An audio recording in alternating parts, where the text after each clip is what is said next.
आपसे कल ही बताया था कि सत्य जो है वो अपनी जगह स्थित है, उसे हम बदल नहीं सकते, उसे सिर्फ पाना है और जानना है। और ये जब तक अनुभव हमें नहीं होता है तब किसी भी बात को प्रमाण मान लेना या सत्य मान लेना कभी कभी बहुत बड़ी गलती कर लेते हैं। बहुत से लोग अपनी अपनी धारणाएं लिए बैठे रहते हैं कि ये हमारी बात सत्य है, ये हमारी बात सत्य है, ये धर्म सत्य है, वो धर्म सत्य है। और इस तरह से हम लोग सत्य के नाम पर लड़ाई झगड़ा करते हैं। पर सत्य तो केवल एक होता है। जब एक ही सत्य है और अगर सत्य को ही जाना है तब झगड़ा कैसे हो? झगड़ा हो ही नहीं सकता, क्योंकि सब एक ही चीज को जानते हैं। जैसे अब आप सब मुझे देख रहे हैं, मैं यहाँ खड़ी हुई हूँ, अब सब देख रहे हैं कि मैं खड़ी हूँ। अब इस प्रश्न को लेकर तो कोई लड़ाई नहीं करेगा कि माँ यहाँ खड़ी नहीं, सब जानते हैं कि खड़ी है। उसी प्रकार सत्य जो है वो सबके लिए एक ही होना चाहिए, और अगर वो एक नहीं है तो वो सत्य नहीं।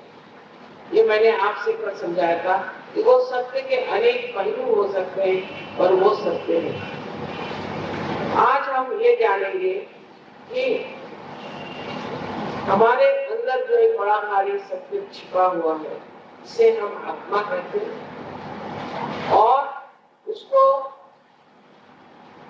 हमारे चित्त में लाने का जो कार्य कुंडलिनी करती है वो हमारे त्रिकोणाकार अस्थि में बैठी। ये 3.5 वलयों में है, इसलिए इसे कुंडलिनी कहते हैं, क्योंकि वलय कुंडल होते हैं। इस कुंडलिनी के बारे में अनेक बातें जो भी छापी गई हैं उधर आप लोगों को ध्यान नहीं देना चाहिए, सब आधुनिक बातें हैं। वास्तविक इस कुंडलिनी से किसी को भी तकलीफ नहीं हो सकती, ये मैंने आपको कल समझाया था। और आपने देखा अनेक लोगों की कुंडलिनी का जागृत हो गई और अनेक लोगों को ये सूक्ष्म सृष्टि जिसे हम परम चैतन्य कहते हैं उसका भी आभास हुआ, उसको भी जाना गया, अपने सेंट्रल नर्वस सिस्टम पे जाना गया, अपने नस पर जाना गया। उत्क्रांति में हमने जो कुछ भी पाया, उत्क्रांति में हमने जो कुछ भी आज तक पाया है वो हम हमारे सेंट्रल नर्वस सिस्टम में जानते हैं। जैसे कि एक जानवर है, समझ लीजिए घोड़ा है या एक कुत्ता है, उसे आप किसी गंदी गली से निकाल लीजिए, उसे कोई तकलीफ नहीं होगी, वो चला जाए। लेकिन मनुष्य से अगर कहे तो उसके बस का नहीं, क्योंकि उसके अंदर एक नई चेतना आ गई है, इससे वो गंदगी को देखता है और समझता है और उसे घृणा करता। इसी प्रकार जब हमारी ये चेतना प्रकट हो जाती है और हमारे अंदर ही धर्म धारणा हो जाती है, अंदर, बाह्य में नहीं, जबानी जमा खर्च नहीं, दिमागी जमा खर्च नहीं, कोई इसकी संस्था नहीं, किंतु तो अपने मनुष्य के अंदर ही जब इस धर्म की धारणा हो जाती है तो फिर वो कोई भी गलत काम नहीं करता। जैसे कि संत साधु कभी गलत काम नहीं करते। अब आपके अंदर जो मैंने कल 6 चक्र बताए थे वो आप देख सकते हैं कि वो कुंडलिनी के ऊपर में 6 चक्र और कुंडलिनी के नीचे एक चक्र है जिसे कि मूलाधार चक्र कहते हैं। और कुंडलिनी इसमें बैठी हुई है, ऐसे त्रिकोणाकार अस्थि को हम लोग मूलाधार ही कहते हैं। सो मूलाधार और मूलाधार का चक्र ये 2 चीजें। अब इस कुंडलिनी का जागरण जब होता है तब अपने आप ही हमारे अंदर पूरी तरह से राजयोग प्रतीत होता है, अंदर, बाह्य में नहीं। जैसे कि मोटर आपने शुरू कर दी थी, उसकी मशीनरी कैसे अपने आप चलने लग जाती है, उसी प्रकार जब कुंडलिनी जागृत होती है तो वो जब किसी भी चक्र से गुजरती है तो वो चक्र फिर उस कुंडलिनी के रोकने के लिए एक बंद सा हो जाता है, इसलिए बंद पड़ जाता है। फिर जब वो कुंडलिनी और दूसरे चक्र से गुजरती है तो वहां भी बंद पड़ जाता है, जिससे कि कुंडलिनी नीचे ना आए। ये राजयोग है। लेकिन जब वो विशुद्धि चक्र पे कुंडलिनी आती है तब आपकी जबान भी अंदर की तरफ थोड़ी सी खिंच जाती है, बंद होती है। कुंडलिनी फिर विशुद्धि से नीचे ना आती। लेकिन इसका मतलब ये नहीं कि मोटर शुरू करने से पहले आप चक्का घुमाना शुरू करो। आजकल के जितने भी जो मनुष्य ने बनाए हैं वो उसी प्रकार के कृत्रिम। मैं कैलिफोर्निया में गई थी, वहां मैंने देखी हमारे हिंदुस्तान के कुछ बड़े अच्छे डॉक्टर्स थे, जिन्होंने अपनी जीभ कटवा ली थी, कटवा के उनकी जीभ ऐसे लटक रही थी। मैंने कहा ये क्या करें? तो उन्होंने कहा कि ये तो हम लिख के बताया, बोल तो सकते नहीं बेचारे। कहने लगे कि हमने खेचरी करने के लिए ये काम किया है। खेचरी कब होती है? जब विशुद्धि चक्र में आकुंचन आ जाता है। मैंने कहा कि ऐसे बाह्य से खेचरी करने से कैसे होगा? तो उन्होंने कहा कि इसको हम अपने मुंह में ऐसे अंदर धकेल लेते हैं और धकेल करके रोकते हैं, पर कुंडलिनी तो है नहीं, इस चीज को आप रोक। तो ये जो आजकल का राजयोग है ये दूसरी कृत्रिम क्रिया। उसी प्रकार हठयोग के मामले में भी मैं कह सकती हूँ, हठयोग भी कभी करना चाहिए जब कुंडलिनी का जागरण है। माने जिस वक्त कुंडलिनी जिस चक्र पे चल रही है और उसमें जो कोई दोष हो और वो भी कोई शारीरिक दोष हो, तब आपको कोई आसन लगाना चाहिए।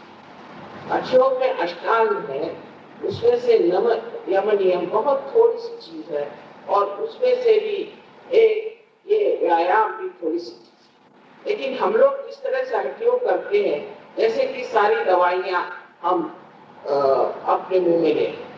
उसी प्रकार प्राणायाम की भी बात, आपने प्रश्न पूछा है प्राणायाम के बारे में। प्राणायाम जो है ये भी एक कृत्रिम के तरीके से हम लोग करते हैं। इस वक्त आपकी कुंडलिनी चढ़ती है, अगर आप के अंदर राइट साइड की शक्ति कम हो जाए, क्षीण हो जाए, तब हम लोग प्राणायाम कर सकते हैं, पर सूझबूझ के साथ और समझ के साथ। इसका एक साइंस है। और आप बेकारी में अगर प्राणायाम करें तो हो सकता है कि आपको अनेक तरह की व्याधियां हो जाए और आप एकदम शुष्क हो जाए। इतने शुष्क हो जाएंगे कि आपके अंदर कोई भावना नहीं रहे।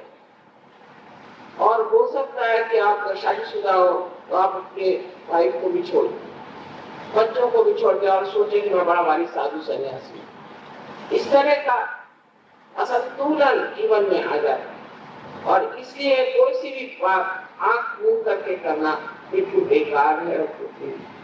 जिस वक्त जिस चीज की जरूरत होती है वो सिर्फ कुंडलिनी के जागरण के बाद ही जानी जाती है कि आज कुंडलिनी उनके कौन से चक्र पे गई और कहाँ गई। जैसे अभी हम मोटर से आ रहे थे, आते वक्त बीच में रास्ता रुक गया, तब हमें पता हुआ कि इस जगह रास्ता रुका है और इस जगह क्या करना चाहिए।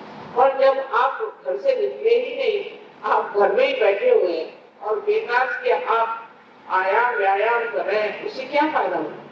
उससे नुकसान ही हो जाएगा और तकलीफें हो जाएगी। इसलिए प्राणायाम का संबंध सहयोग से तब बनता है जब इसकी जरूरत हो। ये उपाधियां हैं, बात जरूरत हुई तो कोई लोगों को हम जरूर प्राणायाम बताते हैं जिनकी की राइट साइड बिल्कुल ही कमजोर हो गई। अब आप देखिए, मैंने कल कहा था कि अब चक्रों के बारे में बताया है, वो तो आप किताब से भी देख सकते हैं कि हमारे 6 चक्र क्या कार्य करते हैं और इन चक्रों के कारण हमें क्या क्या लाभ। उसी प्रकार हमारे अंदर 3 नाड़ियां। पहली नाड़ी जो है जिसे कि हम महाकाली की नाड़ी कहते हैं, लेफ्ट साइड की सिंपैथेटिक नर्वस सिस्टम को लेते हैं, और जो राइट साइड की है जिसे हम महासरस्वती की नाड़ी कहते हैं, वो हमारी राइट साइड की सिंपैथेटिक नर्वस सिस्टम को लेते हैं। और जो बीच की नाड़ी है जिसे हम लोग सुषुम्ना नाड़ी कहते हैं, वो हमारे पैरासिम्पैथेटिक नर्वस सिस्टम को लेते हैं। अब ये 3 सिस्टम में डॉक्टर लोग फर्क नहीं करते कि लेफ्ट साइड जो है और राइट साइड को एक ही समझते हैं। ऐसी बात है।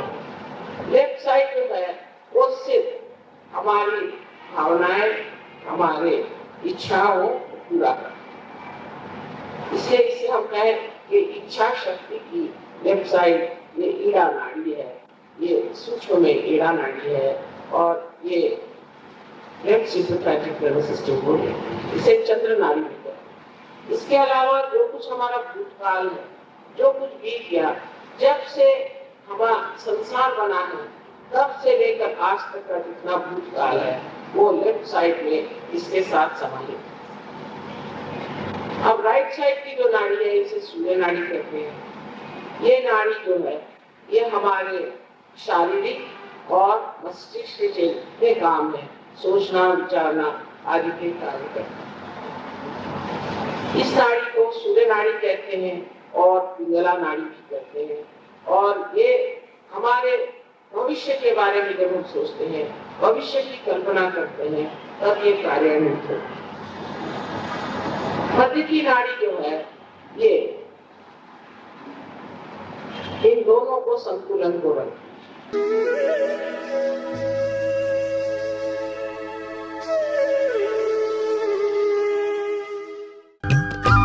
सब्सक्राइब कीजिए कुंडलनी जागरण को और प्रेस कीजिए बेल आइकन को, जिससे कि आपको मिल सके हमारी लेटेस्ट वीडियो सबसे पहले।